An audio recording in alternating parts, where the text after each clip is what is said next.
Hello, everyone. This is going to be 10.3 Corruption Plagues the Nation. And we're going to start with a primary source quote from one of the biggest crooks of the entire Gilded Age, Mr. William Boss Tweed, power broker of New York, who said, "The way to have power is to take it." In our objectives, we're going to analyze the issues of weak leadership and corruption in national politics in the 1870s through the 90s. We're going to discuss civil service reform in the late 1800s and assess the importance of economic issues in the late 1800s, too. So, let's first look at the fact that political power is a little rough during this time. So, after the Civil War, um, one of the problems was that it was hard to get anything done, partially because there was about an equal number of Democrats and Republicans in the House and the Senate during this time. And this often meant that you would have a president of one party by a very narrow margin, and then Congress would be held by the other party by a very narrow margin. And this made it difficult to pass pretty much any laws. And most national elections were very close. So it always just felt that, like, nothing really happened. There wasn't a lot going on legally or, for lawmakers at this time. Now, the first president of the Gilded Age is Ulysses S. Grant. We talked about him a little bit a couple chapters ago. Grant was elected president because he was the hero of the Civil War. That was basically his entire resume. He was a great leader, a great military leader, a fantastic general, and not the world's best president we've ever had. He was very honest, he was forthright, he was a good basic president. However, he had a bad habit of hiring his friends to be in his cabinet, and his cabinet was notoriously corrupt in a variety of ways. They were very bad at being good. And so basically, his entire cabinet was corrupt, including his vice president. And so Grant was sort of saddled with this notion that he was corrupt too. So here is a political cartoon from the time period. Grant ran for president on the slogan, "Let us have peace." And his cabinet were all saying, "Let us have a piece." That is a piece of the government cake. For instance, his vice president, Schuyler Colfax, was part of a deal where politicians were taking bribes from railroad officials and basically making sure that only the railroad people's friends got to build the railroads for lots of money. Grant's own brother in law was found to be part of a massive criminal conspiracy to defraud the stock market. And there were several other uh, times when bad things happened like this. And Grant won again, although he had less support from the more liberal wing of the Republican Party, who were pretty well fed up with the fact that his entire administration was corrupt. Many actually left the Republican Party at this time. However, we don't just see criminality and corruption at the presidential level. Many big cities are also corrupt at this time. They're run by what are called political machines. And a political machine is when the political party is crooked, it's corrupt, it only cares about getting reelected and making money. It doesn't care much about, getting things done. Probably one of the most famous of these is a place called, or a group called Tammany Hall. Tammany Hall were the New York City Democrats who ran the city back in the 1870s and 80s. The place they hung out was called Tammany Hall. And so that's what they called them oftentimes, and it became an insult. To be called a Tammany Hall politician is not a nice thing to say. And they were run by a guy named Boss Tweed, who stole millions of dollars from the city. Um, and got away with it for a number of years until finally a newspaper man named Thomas Nast actually started to draw pictures of him and make political cartoons out of him. And this started an investigation that caused Boss Tweed to have to flee the country. And eventually he was caught in Spain thanks to a political cartoon. So here's Boss Tweed from New York City. He was a congressman very briefly from New York, but he was much more popular and infamous as a political boss. He also had a large number of positions on many companies. After he was accused of crimes and the investigation started, he hightailed it to Spain and was caught thanks to like I said, a political cartoon in a Spanish newspaper with his face on it. And the police looking at the political cartoon were like, you know what? The guy in the newspaper looks like that guy sitting over there.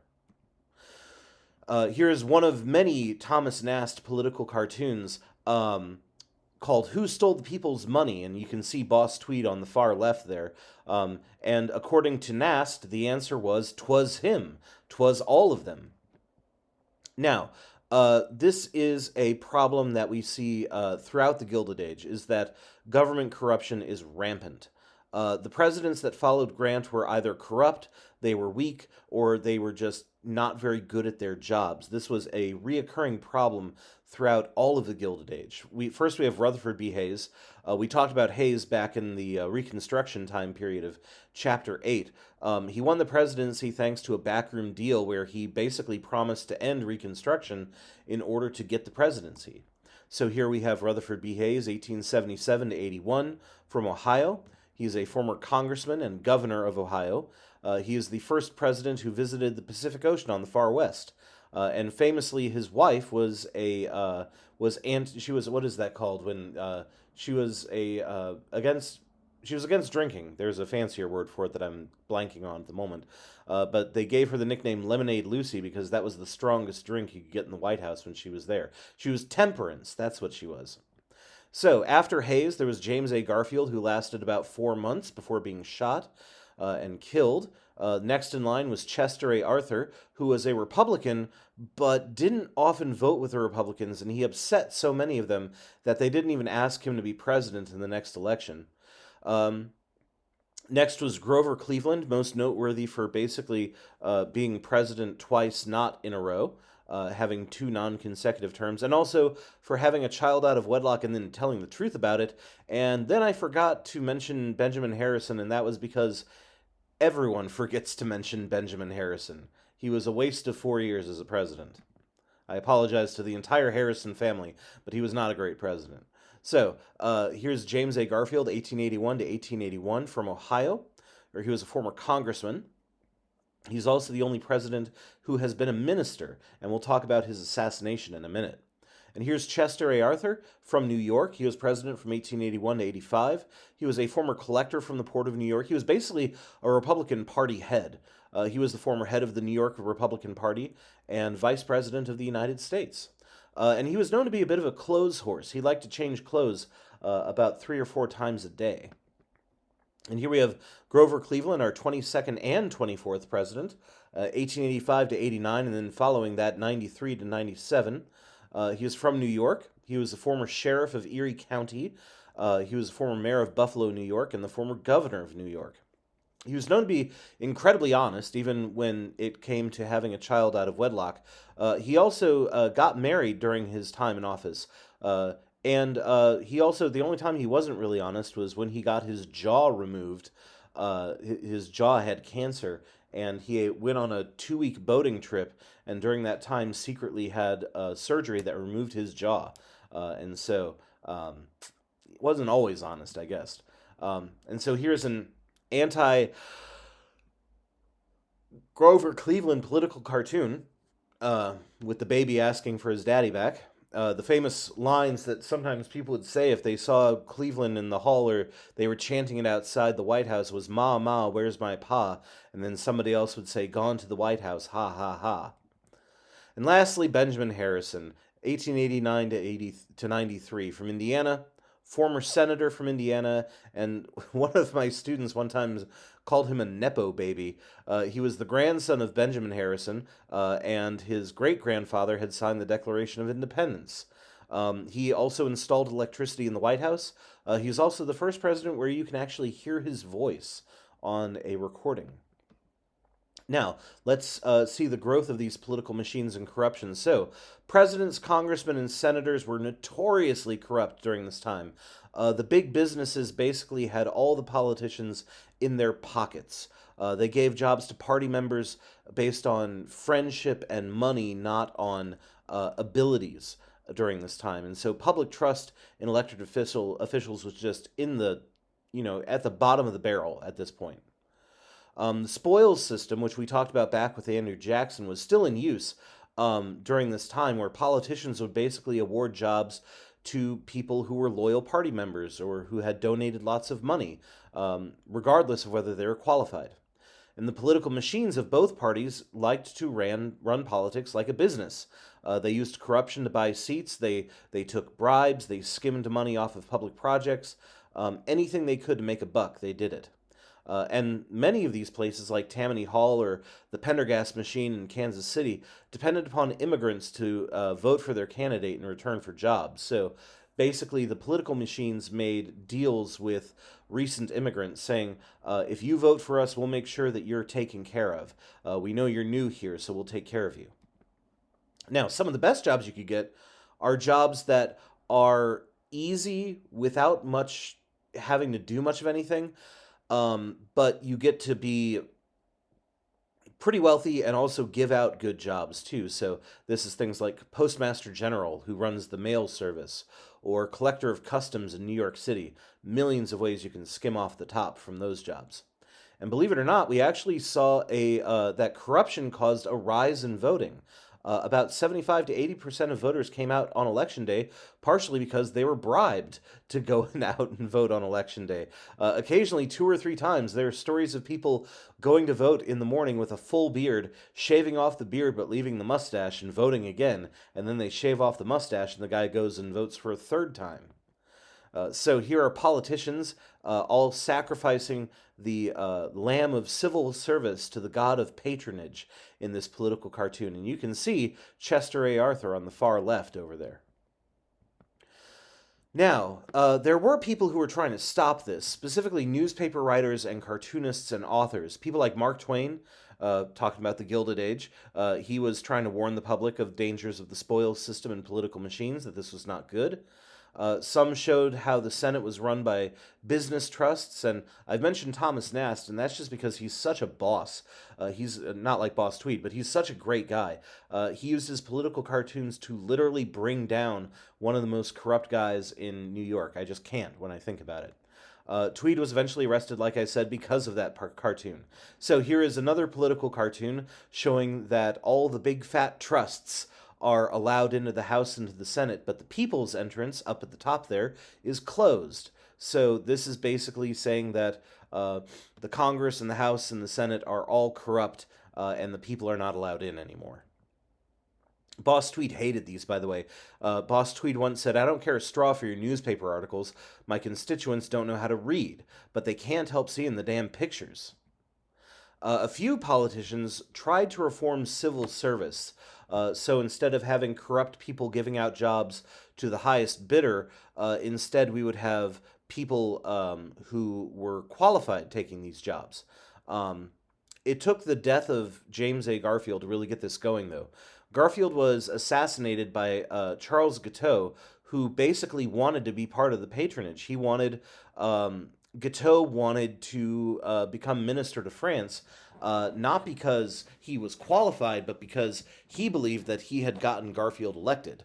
And when he didn't get this job, Charles Guiteau shot the president.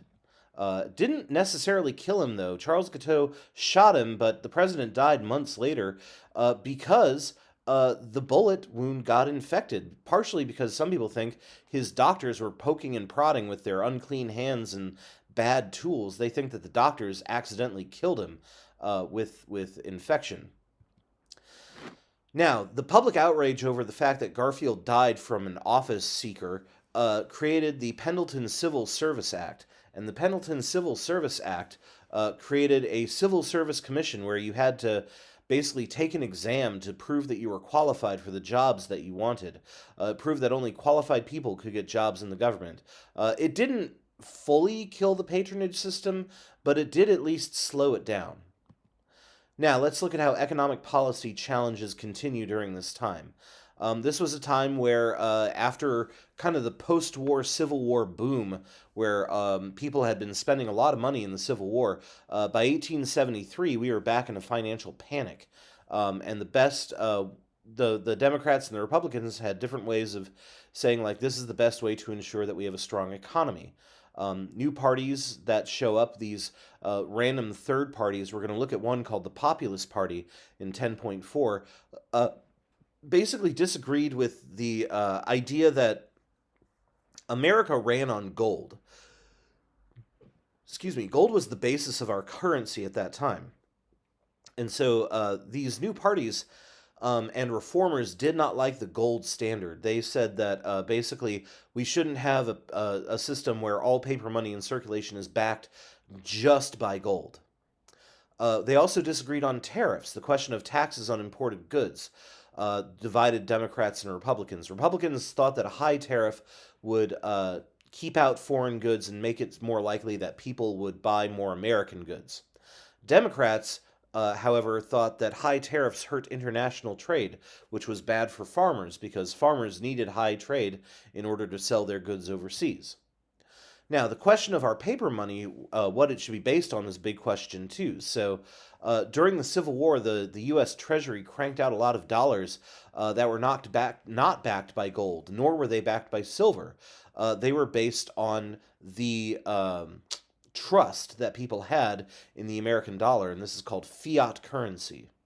Back in the 1870s, though, they went back to all money in the United States being backed by gold. However, there were certain groups that we're going to get to next section that wanted to add silver to this too. They wanted gold and silver to be the way that we backed up our dollars during that time. We'll see more about that next section.